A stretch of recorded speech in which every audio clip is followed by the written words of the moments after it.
दोस्तों, यह कहानी है एक शिष्य की। एक समय की बात है। गौतम बुद्ध के हजारों शिष्य उनके पास अध्ययन करने आते थे।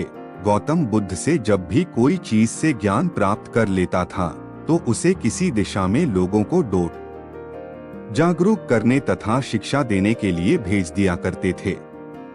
बुद्ध का एक शिष्य बुद्ध के आश्रम में लगभग 6 सालों से था। वह शिष्य महात्मा बुद्ध के पास आया और बुद्ध से कहा, मुझे यहाँ आए लगभग 6 साल हो गए। मेरे बाद कितने शिष्य यहाँ पर आए, उनमें से सभी शिष्य को आपने ज्ञान देने के लिए किसी न किसी दिशा में भेज दिया, लेकिन मुझे अभी तक नहीं भेजा। आखिर ऐसा क्यों? क्या मुझे आपका ज्ञान प्राप्त नहीं हुआ है? बुद्ध मुस्कुराए और बोले, यह तो तुम्हें खुद ही समझना पड़ेगा कि मेरा ज्ञान तुम्हें प्राप्त हुआ है या नहीं।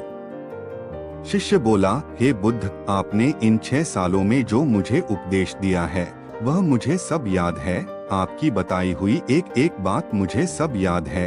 आप कुछ भी मुझसे पूछ सकते हैं, मैं हर उत्तर देने के लिए तैयार हूँ। आप मुझे एक मौका तो दे ताकि मैं किसी भी दिशा में जाकर लोगों को अपने ज्ञान के बारे में बता सकूं। इस पर बुद्ध ने बोला कि ज्ञान की बात को याद रखने से कोई फायदा नहीं जब तक तुम उस आदत को खुद नहीं अपनाओ। शिष्य ने कहा, जो भी हो, कृपया मुझे एक मौका जरूर दें।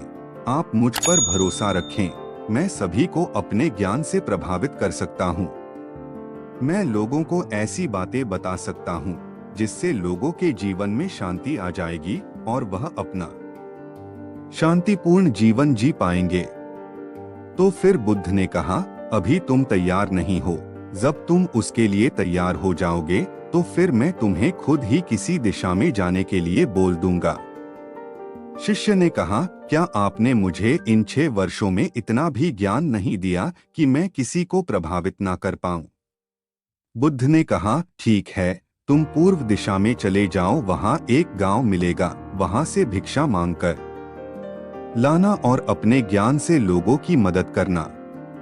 कल सुबह तुम वहां अकेले जाना और शाम में आकर मुझे बताना कि तुमने लोगों की सहायता कैसे की। शिष्य यह बात सुनकर बहुत खुश हुआ और आशीर्वाद लेकर चला गया। वो रात भर ज्ञान समेटता रहा और मन ही मन सोच रहा था कि मैं वहां ज्ञान का ऐसा छाप छोड़ूंगा कि वहां के लोगों के साथ बुद्ध भी मुझसे प्रभावित हो जाएंगे। सुबह उठकर वह महात्मा बुद्ध को प्रणाम करने गया। उन्हें प्रणाम कर वह पूर्व दिशा की तरफ निकल गया। शाम को जब वह वापस आया तो बुद्ध ने देखा कि शिष्य के माथे पर चोट लगी है और खून बह रहा है। बुद्ध ने उसे पट्टी की और पूछा, तुम्हें चोट कैसे लगी? शिष्य ने कहा, वहां के लोग बेहद ही दुष्ट हैं, उन्हें जरा भी बुद्धि नहीं है। मैं उस गांव में भिक्षा लेने गया पर किसी ने मुझे भिक्षा नहीं दी। सब मुझे वहां गालियां दे रहे थे। एक व्यक्ति ने भिक्षा तो दी थी, लेकिन नीचे फेंककर और कहा, इसे उठा लो। मैंने उन्हें काफी समझाया, लेकिन मेरी बात सुनने को तैयार ही नहीं थे। उन्होंने मेरे साथ हाथापाई की, जिससे मुझे चोट लग गई। बुद्ध, आप मुझे दूसरी जगह भेजिए जहाँ के लोगों में ज्ञान हो, वो इस तरह ना हो। बुद्ध शिष्य की बात सुनकर मुस्कुराए और बोले, अगर दूसरे गांव में भी ऐसे ही गांव के लोग होंगे तब तुम क्या करोगे? शिष्य ने कहा, हे बुद्ध, मैं ऐसे लोगों को कोई ज्ञान नहीं दे सकता। वह लोग अज्ञानी हैं, उन्हें कौन समझाए? बुद्ध ने कहा, वह लोग अज्ञानी नहीं बल्कि ज्ञानी है। उनके पास बहुत ज्ञान है, परंतु उनके पास खुद का ज्ञान है। अब अगर तुम किसी दूसरे के ज्ञान हो चोट पहुंचोगे तो वह कुछ तो कहेंगे ही। तुम्हें ऐसे लोग हर जगह मिलेंगे, तब तुम अपना ज्ञान उन्हें कैसे दोगे? बुद्ध ने कहा, आज तुम आराम करो, कल शाम को मेरे पास आना। शिष्य बुद्ध को प्रणाम करके चला गया।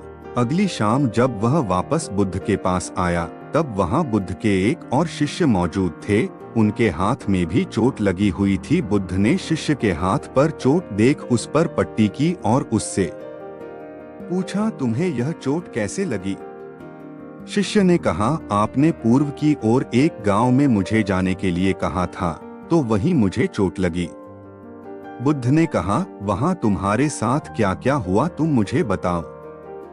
शिष्य ने कहा, वहां पर मैंने सबसे भिक्षा मांगी, लेकिन किसी ने भी भिक्षा नहीं दी। एक व्यक्ति जिसने भिक्षा दी भी तो मुझे जमीन पर फेंक कर दी थी और कहा उसे उठा लो, तो मैंने उसे उठाकर अपने झोले में रख लिया और मैंने उसे सफल होने का आशीर्वाद दिया।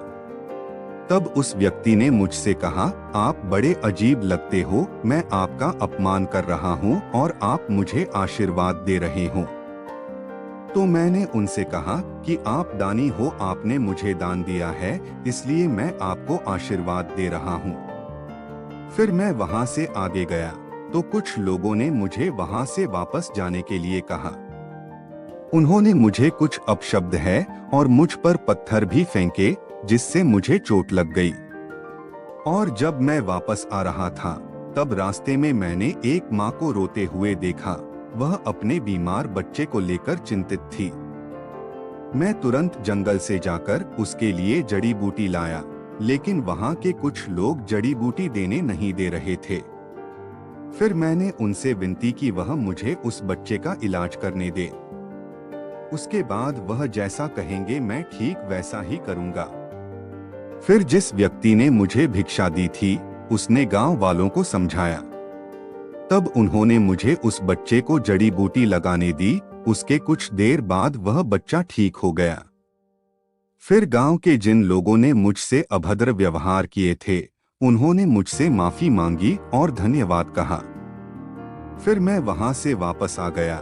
हे बुद्ध, मेरी आपसे एक विनती है। उस गांव के लोग बहुत भोले भाले हैं, क्या मैं रोज उसी गांव में जाकर भिक्षा मांग सकता हूँ? यह सभी बातें पहला शिष्य खड़ा होकर बड़े ध्यान से सुन रहा था। उसने यह सुनते ही बुद्ध के चरणों में गिरकर कहा, हे बुद्ध, मैं समझ गया हूँ कि अभी मैं उस लायक नहीं हुआ हूँ कि मैं दूसरों को ज्ञान दे सकूं। बुद्ध ने कहा, हमें बाहर वैसे ही लोग दिखाई देते हैं जैसे हम अंदर से होते हैं। जब तक स्वयं को नहीं बदल सकते तब तक किसी को नहीं बदल सकते हैं। खुद में बदलाव लाना ही जरूरी है। अपने आप में बदलाव लाकर ही इस दुनिया को आप जीत सकते हो। तो दोस्तों, उम्मीद करता हूँ इस कहानी से प्राप्त ज्ञान से अब आपके जीवन में सकारात्मक बदलाव जरूर आएगा। हम अपने इस ब्लॉग पर ऐसी ही तमाम ज्ञान से भरी Buddha moral and inspirational story लाते रहते हैं।